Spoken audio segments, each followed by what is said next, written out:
നമസ്കാരം. നമ്മുടെ ഭരണഘടനയുടെ മുമ്പിൽ രാജ്യത്തെ എല്ലാ പൗരന്മാരും ഒരേപോലെയായിരുന്നു. ഇവിടെ ഒരു യൂണിഫോം ക്രിമിനൽ കോഡ് ഉണ്ടായിരുന്നു. ഇന്ന് അങ്ങനെയല്ല. ഇന്ന് 3 പേര് ഭരണഘടനയ്ക്ക് മുകളിലാണ്. അവർ എന്ത് കുറ്റം ചെയ്താലും ഒരു കോടതിക്കും അവരുടെ മുകളിൽ കേസ് ചുമത്താൻ പറ്റില്ല. ഇത് ഞാൻ വെറുതെ പറയുന്നതല്ല. എന്ത് കുറ്റം ചെയ്താലും, ഒരു കൊലപാതകം ചെയ്താൽ പോലും ഇന്ത്യയിലെ ഒരു കോടതിക്കും അവർക്കെതിരെ കേസെടുക്കാൻ കഴിയില്ല. ഞാൻ പറയുന്നത് കള്ളമല്ല. നിങ്ങൾ കരുതുന്നത് പോലെ മോദിയും ഷായും ഒന്നുമല്ല അവർ. പിന്നെ ആരാണെന്നല്ലേ പറയാം. 2022 അവസാനം എത്തിയപ്പോഴേക്കും മോദിയും അമിത്ഷായും മനസ്സിലാക്കി കഴിഞ്ഞിരുന്നു 2024 തെരഞ്ഞെടുപ്പിൽ അവർ വൻ പരാജയത്തെ നേരിടാൻ പോവുകയാണ് എന്ന്. ക്രിമിനൽ ബുദ്ധിയുള്ള അവരുടെ തലയിൽ തെളിഞ്ഞു വന്ന ഏക മാർഗം എന്തു വില കൊടുത്തും തെരഞ്ഞെടുപ്പ് അട്ടിമറിക്കുക എന്നതാണ്. അതിനവർ കണ്ടുപിടിച്ച കൂട്ടാളിയായിരുന്നു chief election commissioner Rajiv Kumar. 2023 മാർച്ചിൽ സുപ്രീം കോടതി ഒരു സുപ്രധാന വിധി പ്രസ്താവിച്ചു. ചീഫ് ഇലക്ഷൻ കമ്മീഷണറെ ഇനി മുതൽ ഒരു നിഷ്പക്ഷ സെലക്ഷൻ കമ്മിറ്റി തെരഞ്ഞെടുക്കും എന്ന്. അതായത് പ്രധാനമന്ത്രി, ചീഫ് ജസ്റ്റിസ്, പ്രതിപക്ഷ നേതാവ് എന്നിവർ ഉൾപ്പെടുന്ന സെലക്ഷൻ കമ്മിറ്റി. ഇത് മോദിക്ക് ഒരു വലിയ തിരിച്ചടിയായി. ഈ കോടതി വിധിയെ മറികടക്കാൻ BJP സർക്കാർ പാർലമെന്റിൽ ഒരു നിയമം പാസാക്കാൻ തീരുമാനിച്ചു. ഈ ഗൂഢപദ്ധതി നടപ്പിലാക്കേണ്ട തെരഞ്ഞെടുപ്പ് കമ്മീഷണർ രാജീവ് കുമാർ ഒരു ഞെട്ടിക്കുന്ന ആവശ്യം അവർക്ക് മുമ്പിൽ വെച്ചു.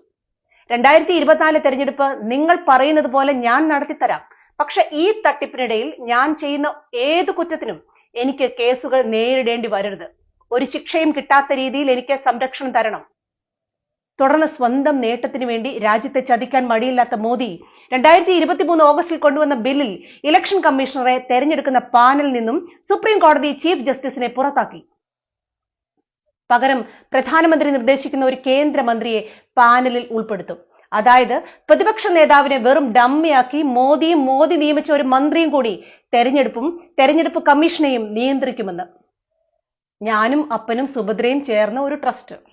ഈ നിയമത്തിനുള്ളിലൂടെ ക്ലോസ് 16 എന്ന ഒരു വ്യവസ്ഥ കൂടി അവർ ഒളിപ്പിച്ചു കടത്തി. ചീഫ് ഇലക്ഷൻ കമ്മീഷണർ അല്ലെങ്കിൽ ഇലക്ഷൻ കമ്മീഷണർമാർ ഔദ്യോഗിക ചുമതല വഹിക്കുന്നതിനിടയിൽ ചെയ്യുന്ന കാര്യങ്ങൾക്ക് ഒരു കോടതിക്കും സിവിൽ കേസോ ക്രിമിനൽ കേസോ എടുക്കാൻ സാധിക്കില്ല.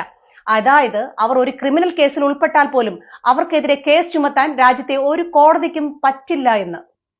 2023 ഡിസംബറിൽ പാർലമെന്റിന്റെ ശീതകാല സമ്മേളനത്തിൽ ബില്ല് ഇരുസഭകളിലും അവതരിപ്പിച്ചു.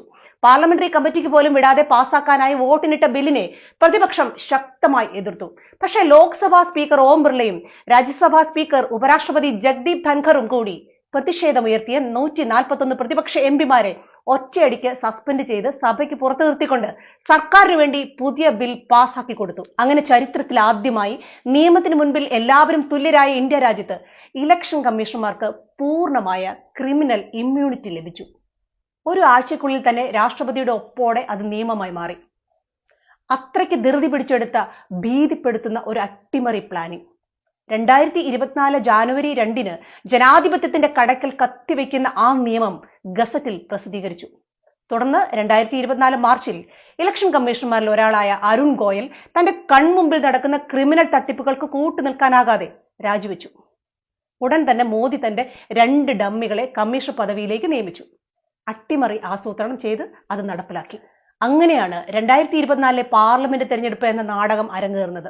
വ്യാജ വോട്ടുകൾ, തള്ളിയ നാമനിർദ്ദേശ പത്രികകൾ, തട്ടിപ്പ് വോട്ടേഴ്സ് ലിസ്റ്റുകൾ, മോദിയുടെ വർഗീയ അജണ്ടയ്ക്ക് അനുസരിച്ച് ക്രമീകരിച്ച തെരഞ്ഞെടുപ്പ് തീയതികൾ, അങ്ങനെ തെരഞ്ഞെടുപ്പ് കമ്മീഷനും BJPയും കൂടി എല്ലാം അതിവിദഗ്ധമായി മാനേജ് ചെയ്തു. പക്ഷെ ഇതെല്ലാം ചെയ്തു കൂട്ടിയിട്ടും BJPക്ക് കിട്ടിയത് 240 സീറ്റുകൾ മാത്രം. അവർ വീമ്പ് പറഞ്ഞ് 400 സീറ്റ് എന്ന എണ്ണത്തിന്റെ 7 അയലത്ത് പോലും അവരെ എത്തിച്ചില്ല ജനം. ഏറ്റവും കൂടുതൽ ജനസമിതി ഉണ്ടെന്ന് അഹങ്കരിക്കുന്ന പ്രധാനമന്ത്രി വാരണാസിയിൽ കഷ്ടിച്ച് കടന്നുകൂടി. അതും വ്യാജ വോട്ടുകളുടെ പിൻബലത്തിൽ. വോട്ട് തട്ടിപ്പില്ലായിരുന്നെങ്കിൽ BJPക്ക് 180 സീറ്റ് പോലും കിട്ടുമായിരുന്നില്ല എന്നർത്ഥം. സുഹൃത്തുക്കളെ, ഇതാണ് സത്യം.